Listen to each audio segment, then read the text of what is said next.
วันนี้ก็จะมาทำศิลปินคนหนึ่งที่คนขอกันมันเยอะมากขอกันมามากมายแล้วก็ซูเปอร์แตงมาด้วย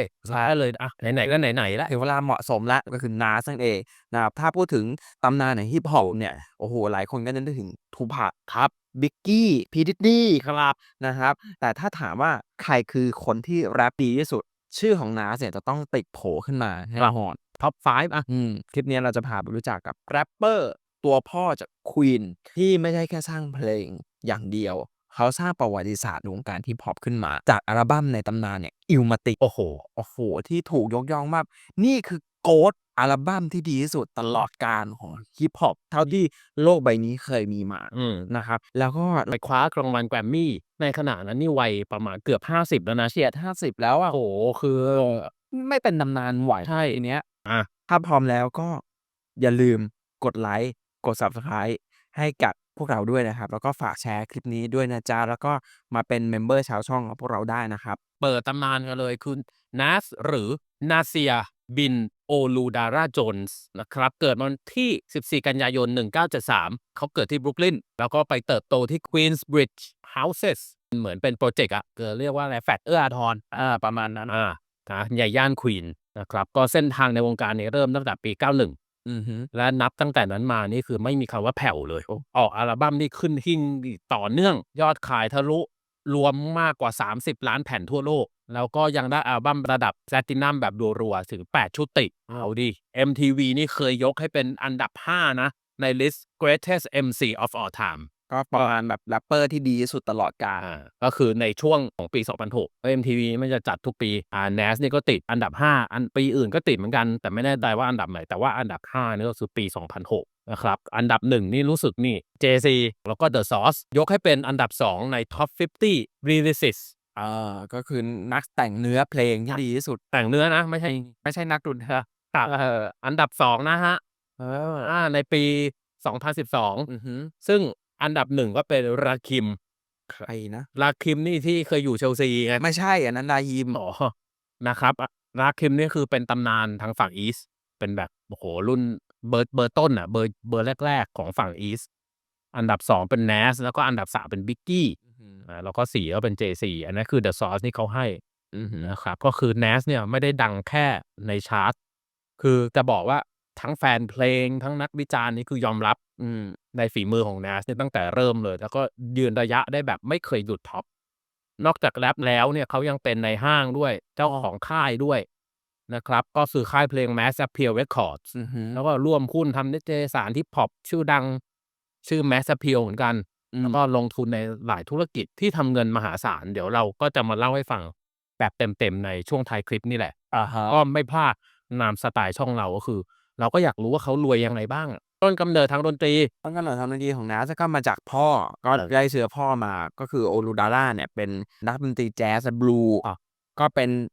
ถ้าเป็นก็คือวัฒนธรรมคนนำสมัยนั้นแหละคือแจ๊สกับบลูเนี่ยแล้วก็มีเพื่อนบ้านอย่าง Billy Graham ก็คือคนที่แนะนำให้เขารู้จักฮิปฮอปแล้วก็ตุยในปี92ไปครับก็Nas เนี่ยจะลาออกจากโรงเรียนตั้งแต่เกรด8หรือประมาณสักม2 โอ้โฮม2แล้วใช่ก็ออกมาเลยก็แต่เขาบอกว่าเขาก็ไม่เคยที่หยุดที่จะเรียนรู้ก็ศึกษาด้วยตัวเองไม่ใช่แค่เรื่องเพลงนะเรื่องประวัติศาสตร์ด้วยประวัติศาสตร์แอฟริกันปรัชญาเนื้อเพลงของ Nas เนี่ยมันเลยมีความลึกซึ้งเหมือนหนังสือเล่มหนึ่งอะนั่นคือสิ่งที่ทำให้ Nas เนี่ยเริ่มเส้นทางแรปของตัวเองในชื่อ Kid Wave ก่อน อ๋อชื่อแรกเขาใช่แล้วก่อนที่จะปรับมาเป็น Nasty Nas ครับแล้วก็งานเปิดตัวครั้งแรกของเขาในฐานะศิลปินรับเชิญในเพลง Live at the Barbecue ของ Main Source ในปี 91 ตอนนั้นเขาอายุ 17 เอง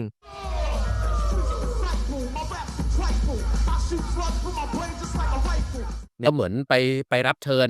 ไปไปรับfeaturing นิดหนึ่งทำให้เขากลายเป็นแบบเฮ้ยเอาแล้วไอ้นี่น่าสนใจไอ้เด็กนี่น่าสนใจในในฝั่ง East Coast ในตอนนั้นครับปีต่อมาในปี 92นะก็ปล่อยเพลง Halftime ซึ่งเป็นซิงเกิลแรกในชีวิตของเขาเลย Before a blunt, I take out my fronts, then I start the front. Matter of fact, I'll be on a manhunt. You couldn't. ซึ่งเพลงนี้แหละทำให้คนหันมามอง Nas อย่างเต็มตัวแล้วว่าเฮ้ยมันมีคนเนี่ยเอา Nas เนี่ยไปเทียบกับ Rakim มาแย้มว่าเฮ้ยมันเจ๋งว่ะคือ Rakim นี่ก็ต้องบอกว่าเป็นเบอร์ต้นๆของฝั่ง East นะในตอนนั้นเนี่ยซึ่งเขาบอกว่า เฮ้ยมันมีแบบทั้ง Nas ทั้ง Rakim ที่ทำเพลงได้ดีพอๆกัน แล้วก็หลังจากออกซิงเกิลเนี้ยเขาไม่ใช้แล้ว Nasty Nas เออ เหลือคำว่า Nas เฉยเป็น Nas อย่างเดียวเลย ๆใช่ แล้วทีนี้อัลบั้ม อะไร ที่เราไม่พูดถึงไม่ได้ เป็นอัลบั้มแรกอัลบั้มเปิดตัว ก็คืออัลบั้มนี้เลย Illmatic อัลบั้มนี้ปล่อยเมื่อ 19 เมษายน 1994 และกลายเป็นตำนานทันที อัลบั้มนี้ไม่ใช่แค่ดีนะฮะ แต่เป็นสุดยอดแห่งฮิปฮอปที่ทุกคนต้องยกนิ้วให้เลย นิ้วกลางนิ้วโป้งนี่ดิ อ๋อ เออ เขาว่ามันคือคู่มือสำหรับแรปเปอร์รุ่นหลังก็ว่าได้ คือในช่วงนั้นเนี่ยฮิปฮอปฝั่ง West Coast เนี่ย ตอนนั้นน่ะมันจะมี2ฝั่งคือ East Coast กับ West Coast คือช่วงนั้น West Coast เนี่ย โดยเฉพาะแนว G-Funk อะมันมาแรงมาก ซึ่งนำโดย Dr. Dre พวก Snoop Dogg อะไรพวกเนี้ย มันกำลังแบบครองตลาดอยู่ ครองวงการฮิปฮอปอยู่ แต่ Nas เนี่ยปล่อยอัลบัมที่เรียบง่าย แล้วก็ดิบๆ สมจริงแบบฝั่ง East Coast ออกมา แล้วก็ดังเปรี้ยงเปรี้ยงเปรี้ยงเลยชนิดที่แม้แต่ The Source เนี่ยยังให้5ไมค์คือเขาก็จะมีให้ดาวให้อันนี้แต่อันนี้ The Source เขาให้เป็นไมค์แท้อันนี้คือให้เต็ม5ไมค์เต็มซึ่งโคตรยากในยุคนั้นนี่หายากมากที่จะได้5ไมค์ทำให้ทุกคนเห็นว่าฮิปฮอปฝั่งตะวันออกเนี่ยฝั่ง East Coast เนี่ยแม่งมีของนะ Illmatic ก็เหมือนประกาศว่านิวยอร์กเนี่ยยังอยู่นะเว้ยแล้วก็เสียงในอัลบั้มเนี่ยที่เรารู้กันคือแทบไม่มีลูกเล่นเลยคือซินท์เซินอะไรเนี่ย G-Funk เนี่ยมันจะมีเสียงแบบสังเคราะห์เยอะ อะฮะ แต่ของ Illmatic เนี่ยแทบจะไม่มีเลย เพราะตอนนั้นต้องบอกว่าวัฒนธรรมของฮิปฮอปไปแบบนั้นเยอะมาก แล้วก็เนื้อเพลงของ Nas เนี่ยมันราวกับบทกวี คือเขียนได้โดนใจแล้วก็เป็นเรื่องจริงของเด็กแถวนั้นเลย คือทุกคำมีน้ำหนักมีความหมาย คือฝั่ง East Coast เนี่ยก็จะมีพวกเนี้ย Biggie Jay-Z Rakim Nas แล้วก็ Run DMC Wu-Tang Clan ที่เป็นตำนานฮิปฮอปในยุคนั้นนะของใครหลายๆคนของศิลปินหลายๆคนด้วย ส่วนฝั่ง West Coast ก็อย่างที่เรารู้กันนะคือ West Coast ช่วงนั้นของยุคจริงๆเราเอาจริงๆเรารู้จัก West Coast มากกว่า East Coast ใช่ ก็อย่าง West Coast ก็คือ Tupac Dr. Dre Snoop Dogg Ice Cube Eazy-E อะไรพวกนั้นเรารู้จักกันทุกคนก็มีหลายๆคนบอกให้เราทำเหมือนกันนะ East Midwest เนี่ยคือ East Coast ที่มีประเด็นกับ West Coast เนี่ย ก็คอมเมนต์กันมาได้นะ ถ้าอยากให้ทำก็พิมพ์มา East West หรืออยากให้เราทำคนไหนก็คอมเมนต์กันมาได้นะจ๊ะ ครับแล้วก็อิทธิพลอัลบั้มเนี้ยไม่ได้จบแค่ตอนนั้นนะคือแรปเปอร์รุ่นแบบรุ่นใหม่ๆ อย่างเช่น Lil Wayne J Cole Kendrick อะไรพวกเนี้ยก็บอกเองเลยว่าได้รับแรงบันดาลใจมาจากอัลบั้มนี้แล้วก็จนผ่านมา10 ปียังมีการปล่อยเวอร์ชันเหมือนแบบ Remix ใหม่เป็น Illmatic XX มีสารคดีเต็มชื่อเรื่องว่า Time is Illmatic ด้วยเป็นไง คือ Illmatic แม่งเป็นอัลบั้มที่ขึ้นหิ้งอะ เหมือนแบบเปลี่ยนแนวของวงการฮิปฮอปไปทางเลยเหมือนกันนะ Illmatic เนี่ยถึงแม้จะเป็นอัลบั้มที่แจ้งเกิดอัลบั้มที่ขึ้นหิ้งขนาดเนี้ยแต่ตอนแรกอะมันไม่เปรี้ยงนะครับ Illmatic ไม่เปรี้ยงเลย Nas โดยกดดันจากค่ายก็ตอนนั้นก็อยู่โคลัมเบียเขาบอกว่าเฮ้ยมึงทำอัลบั้มที่มันดีกว่านี้หน่อยได้ไหมที่มันดู mass ขายได้มากกว่านี้หน่อยได้ไหม คือ Illmatic อะมันดีแต่มันไม่ขาย ใช่ประมาณนั้นก็เลยผลลัพธ์ก็คือออกอัลบั้มอีกอัลบั้มหนึ่งคือ It Was Written ปล่อยมาในปี 96 ซึ่งเขาบอกว่าอัลบั้มเนี้ยมันเป็น Game Changer ของ Nas เลยที่ทำให้เขาอะจากนอกกระแสมาสู่ Mainstream ได้ก็คือเปิดตัวขึ้นชาร์ตอันดับ1 Billboard 200 เลยแล้วก็ยึดอันดับนั้นไว้เนี่ย4สัปดาห์รวดแล้วก็ตลอด2 เดือนเนี่ยกลายเป็น Double Platinum และก็ขึ้นเป็น Triple Platinum ยอดขาย 2,500,000 แผ่นในเฉพาะใน US อย่างเดียวนะ โอ้โห แล้วก็กลายเป็นจุดที่ทำให้ Nas โด่งดังไปในระดับโลก เหมือนในห้างบอกบอกว่าNas Illmatic เนี่ยไม่ขายเลยNas ทำให้เฮียหน่อยได้ไหมแนนก็เลยเฮียบอกไม่ขายใช่ไหมใช่เดี๋ยวอัวทำอัลบั้มใหม่คราวนี้เอาทั้งกล่องเอาทั้งเงินด้วยแม่งเลยได้ครบเลยคราวนี้คือ Illmatic ก็เหมือนแบบน้ำซึมมันตอนแรกไม่เปรี้ยงแต่มันค่อยๆพอไออัลบั้ม2ออกมาดันดิอะไรวะเขาก็ไปฟังกันพอ Nas เนี่ยเปลี่ยนสไตล์จากแรปดิบๆในสายบูมแบปใน Illmatic เนี่ยตอนนี้มาเป็นแนวที่ฟังง่ายๆหน่อยในอัลบั้มเนี้ย It Was Written เนี่ยก็มีเสียงบ่นตามมาเหมือนกันบอกว่าเฮ้ยบางคนบอกว่าขายตัวไปซะแล้วคือขายตัวให้ในห้างไปแล้วมันขายจิตวิญญาณมันมีความเป็น Illmatic เพราะเพลงมันดูเหมือนแบบเมนสตรีมเกินไปเพลงดูตลาดเกินไปเนื้อหาเริ่มมาทางแนวมาเฟียแฟนตาซียิ่งโดนเข้าไปใหญ่เลยแต่ก็ไม่ใช่ทุกคนที่จะดราม่าก็อีกฝั่งหนึ่งก็บอกว่าเอ้ยเนื้อมันก็ดีนะแล้วก็มีความโตขึ้นแล้วก็มันก็ยังเป็นเนื้อที่เหมือนแบบบทกวีอยู่นะครับแล้วก็จริงๆแล้วเนี่ยการเปลี่ยนแนวของ Nas เนี่ยในอัลบั้มนี้มันสะท้อนปัญหาที่ศิลปินทุกคนเนี่ยต้องเจออยู่แล้วเพราะว่า มันจะรักษาความคูลความเท่ในสายตานักวิจารณ์ไปอะหรือจะเอายอดขายอะ มึงต้องเลือกอะ เออ เพราะว่าเท่หรือจะรวย เพราะว่าถ้าจะเดินต่อไปในวงการเนี่ยมัน Nas เนี่ยเขาก็เลยต้องเลือกตรงกลางไงอันไหนๆก็ไม่ต้องไปซ้ายไปขวาอยู่ตรงกลางแล้วกันทำดีด้วย เกี่ยวไปทั้งคู่ แต่ไม่ต้องเอียงไปทางใดหนึ่งมาก ไม่งั้นในห้างก็ด่ากูว่าตายห่าเลย Matic อัลบั้มที่ดีขนาดนั้นในห้างยังด่าเลย แล้วก็ It Was Written เนี่ยมันเป็นอัลบั้มที่ช่วยผลักดันแนวเพลงที่เรียกว่า Mafioso Rap ก็คือมาเฟียแรปนั่นแหละนะครับที่ได้รับแรงบันดาลใจจากวัฒนธรรมมาเฟียแล้วก็ช่วงนั้นเนี่ยมันช่วงปลาย 80 ต้น 90น่ะไอ้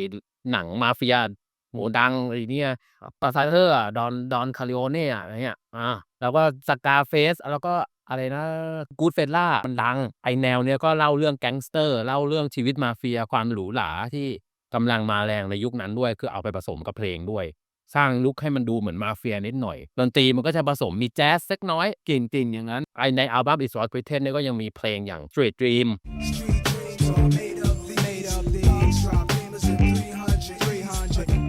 แล้วก็ If I Rule the World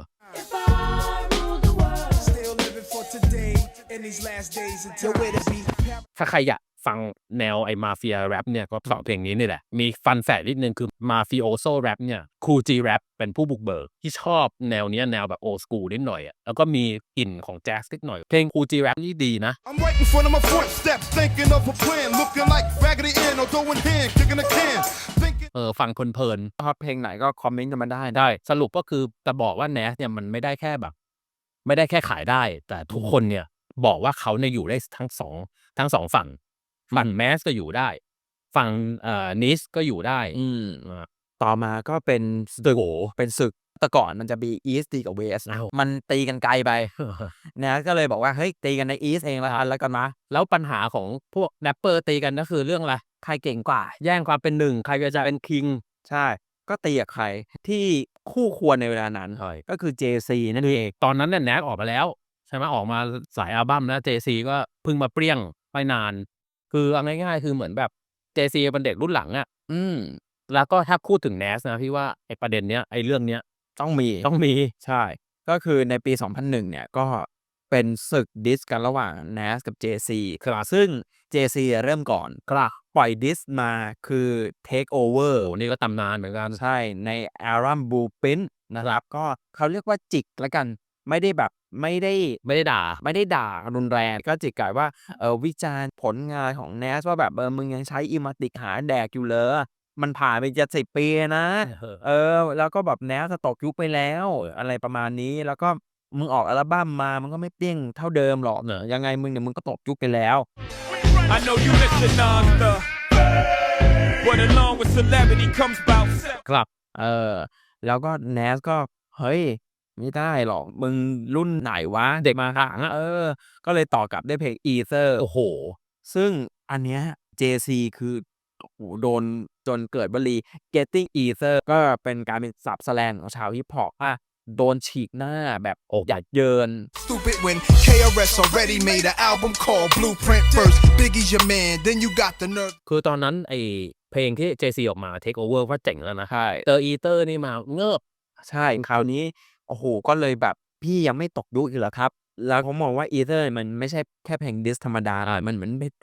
เป็นคำแต่ละคำโดนทุกดอกมันฟาดเน้นมันตีโดนทุกดอกก็ไปเปิดเขาก่อนแล้วก็โดนตอบกลับแล้วคราวนี้ก็เลยเหมือนแบบด่าเหมือนแซะเรื่องแบบ JC เอาเนื้อเพลงของ Nas ไปด้วยอะไรอย่างเงี้ยในเพลงนะแล้วก็ขายวิญญาณขายตัวมึงต้องการดังแค่นั้นเองคือถ้ายุคนี้เราก็จะรู้จักเคนดริกไลท์อาร์ตที่ว่าขึ้นหิ้งเป็นเพลงดิสระดับตำนานถ้ายุคนั้นก็คือ Ether นี่แหละเขาบอกว่าเนี่ยมันคือศิลปะที่ทำให้ Nas กลับมาทวงบัลลังก์ฝั่งอีสได้ครั้งหนึ่งแล้วก็คงไม่มีใครไปกล้ายุ่งกับ Nas อีกสักพักนึงคือ Nas มันไม่ค่อยออกเพลงไม่ค่อยทำอะไรเพราะว่ามันดังเลยมันดังมากจาก Illmatic แล้วแล้วก็คือเพลงใหม่ที่ออกมาก็ไม่ปังไม่เปรี้ยงเท่า Illmatic ตอนนั้นแล้วแต่พอออก Ether มาเฮ้ย Nas กลับมาแล้วนี่คือมันตำนานที่เพลงที่กูต้องการเพลงที่กูชอบคน Nas ที่กูชอบกลับมาแล้วเลยมาทวงคืนแล้วทวงบัลลังก์คืนใครกูเนี่ยแหละเป็น King of New York ใช่ แล้วพอหลังจากนั้นเนี่ยไม่กี่เดือนก็ปล่อยอัลบั้ม Stillmatic ออกมา โอ้โห เขาเรียกว่าเป็นอัลบั้มที่ส่งพลัง คือหลังจากไอ้นักวิจารณ์ที่ด่ากันและผิดหวังจากไอ้อัลบั้มก่อนหน้าเนี้ยคือ Nostradamus เนี่ยก็อันเนี้ยมันประสบความสำเร็จทั้งกล่องทั้งรายได้มาก Stillmatic เปิดตัวอันดับ 5 ใน Billboard Chart แล้วก็ขึ้นอันดับ 1 ในชาร์ต Hip Hop R&B ยอดขายกว่า2ล้านก๊อปปี้ในอเมริกาอย่างเดียวนะ แล้วก็ได้แพลตินัมได้5ไมค์อีกแล้วจาก The Source มันทำให้ Nas กลับมาแล้วก็มันโอ้โหมันทำให้เห็นว่า Nas แม่งเจ๋งว่ะ เจ๋งเลย แล้วก็จุดพีคที่ไม่มีใครคาดคิดในปี 2005 Nas ไปแจมในเวทีคอนเสิร์ตของ Jay-Z คืออยู่ดีก็ไปโผล่ขึ้นกลางเวทีคอนเสิร์ตของ JC ที่ชื่อว่า I Declare War แล้วก็กลายเป็นซีนคืนดีจุดฝากบนเวทีซะอย่างนั้น ดูดปากกันกลางเวทีเลย ก็บอกว่าก็แฟนๆก็แฮปปี้นะ คือถ้าคู่นี้มันทำเพลงได้มันน่าจะเจ๋งอ่ะ คือจริงๆมันก็ไม่ได้ไม่ได้ด่ากันแบบเหมือนอีกไอ้คู่ฝั่งอีสฝั่งเวสนะเป็นแซะเป็นดิสธรรมดา ใช่ แต่ว่าพอแฟนๆเห็นว่าทั้งคู่กลับมาขึ้นคอนเสิร์ตด้วยกันก็ โอ้โห ก็เหมือน2 ตำนานมาร่วมงานด้วยกันน่ะ แฟนก็ยิ้มอย่างเดียวเลย ก็ข้อหลังจากนั้นเนี่ยไอ้ตัว Nas ก็หมดสัญญากับโคลัมเบีย ก็สร้างความเซอร์ไพรส์อีกแล้ว ก็ไปเซ็นสัญญากับ Def Jam ซึ่งตอนนั้นก็ JC ก็เป็น CEO อยู่เป็นนายห้างอยู่เหมือนกันนะครับ แล้วก็นำไปสู่อัลบั้ม Hip Hop Is Dead ในปี 2006 จากด่ากันกลายเป็นพี่น้องแล้วจากนั้นก็เป็นเจ้านายกับลูกน้องแล้ว ใช่ ฮะอันนี้สิเซอร์ไพรส์เหมือนกัน เพราะว่า Nas เนี่ยอย่างที่เราทราบก็โอ้โหอยู่ในวงการมาเกือบ3 ทศวรรษ 30 กว่าปีอะแต่ว่าเพิ่งได้รางวัลแกรมมี่ครั้งแรกในปี 2021 ที่ผ่านมาเอง ไม่นานนี้เอง ครับด้วยจากอัลบั้ม King Disease ในสาขา Best Rap Album นะในงานแกรมมี่ครั้งที่ 63 ซึ่งถ้าข้อมูลเราไม่ผิดเนี่ยเขาบอกว่า Nas เนี่ยเคยถูกเสนอชื่อมา14 รอบแล้ว แต่ไม่ได้เลย ไม่ได้ก็ปิ้วแป๊กแว่วไป แต่ตอนเนี้ยมาได้แกรมมี่ในตอนอายุ 47 ในขณะที่แบบศิลปินคนอื่นเนี่ยเริ่มแผ่วแล้วเริ่มไม่ วัยเท่านี้คนไม่ทำอะไรแล้ว ส่วนมากคนได้ก็ได้แกรมมี่คือช่วงอัลบั้มแบบแรกอัลบั้ม2อัลบั้ม3อะไรอย่างเงี้ยแต่นี่โอ้โห Nas ใช้เวลาเกือบ30 ปีอะทำให้เห็นว่าเขาก็ยัง มี ผลิต ใจในการทำ ใช่แล้วก็ยังผลิตผลงานแบบมีคุณภาพอย่างต่อเนื่องมาเรื่อยๆ ซึ่งก่อนหน้าเนี้ย Nas เนี่ยถูกมองข้ามจากแกรมมี่เนี่ยครั้งแล้วครั้งเล่า แม้จะมีอัลบั้มระดับตำนานอย่างที่เล่าให้ฟังอย่าง Illmatic Is What Written Stillmatic อะไรพวกเนี้ยแล้วก็ Godson เนี่ยระดับตำนานทั้งนั้น 4-5 อัลบั้มเนี่ยแต่ว่าแกรมมี่ก็เมินทั้งแฟนๆแล้วก็นักวิจารณ์เขาบอกว่าการที่ Nas เนี่ยไม่เคยชนะแกรมมี่เนี่ยมันเป็นความน่าอับอายของแกรมมี่ต่างหากเพราะว่าฝีมือการแรปและเนื้อเพลงของ Nas เนี่ยโอ้โหทุกคนต่างยอมรับกันเป็นเสียงเดียว แล้วก็ยกนิ้วให้ตลอดเวลา นิ้วกลาง นิ้วโป้งเนี่ยแล้วก็การชนะครั้งเนี้ยจึงเหมือนการให้เกียรติที่ช้าแต่ชัวร์แล้วก็พิสูจน์ว่า Nas เนี่ยไม่เคยหยุดพัฒนานะครับ ก็คอมเมนต์มาบอกกันได้ว่าเฮ้ยรู้จัก Nas จากเพลงไหนแล้วก็หรือว่าชอบเพลงไหนของ Nas บ้างครับส่วนตัวพี่เนี่ยโอ้ชอบหลายเพลง Eater นี่ก็ชอบ แต่ที่ฟังแรกๆเนี่ยน่าจะเป็นNY State of Mind เพลงนี้ก็ทุกวันนี้ยังฟังอยู่เลยนะมันฟังได้เรื่อยๆมันออกอัลบั้มนี่ทุกวันนี้ก็ยังทัวร์คอนเสิร์ตอยู่เลย ปีที่แล้วก็เพิ่งออกไป โอ้โห คือกี่ปีมาแล้ววะหลายคนที่เขาเป็นผู้บริหารกันไปหมดแล้ว ปี 91 อ่ะ ก็หลายๆคนก็อาจจะสงสัย เฮ้ย Nas มันไม่มีอะไรทำหรือว่าไม่มีงานไม่มีธุรกิจอื่นหรือเปล่า ไม่ใช่นะจ๊ะ เดี๋ยวเราจะมาเปิดพอร์ตการลงทุนว่า Nas เนี่ยลงทุนอะไรบ้างตามสไตล์ช่องเราคืออยากรู้อะคือสารแหน่แหละว่าทำไมเฮ้ยมึงดังมึงรวยกันมาจากไหนหรือว่าไม่มีตังค์หรือเปล่ายังออกอัลบั้มอยู่นั่นแหละNas เนี่ยไม่ได้อยู่ในแค่เกมฮิปฮอปนะแต่ก็ยังเล่นเกมการเงินได้โหดจับประหลัดขิกเลยคือปี 2013 เนี่ย Nas เนี่ยจับมือกับผู้ร่วมก่อตั้งแอนโทนีซาเล่ตั้งกองทุนชื่อว่า Queensbridge Venture Partner ก็เป็นกองทุนตั้งตามชื่อโครงการที่เขาเกิดมาแล้วปีนั้นนะ Queenbridge Project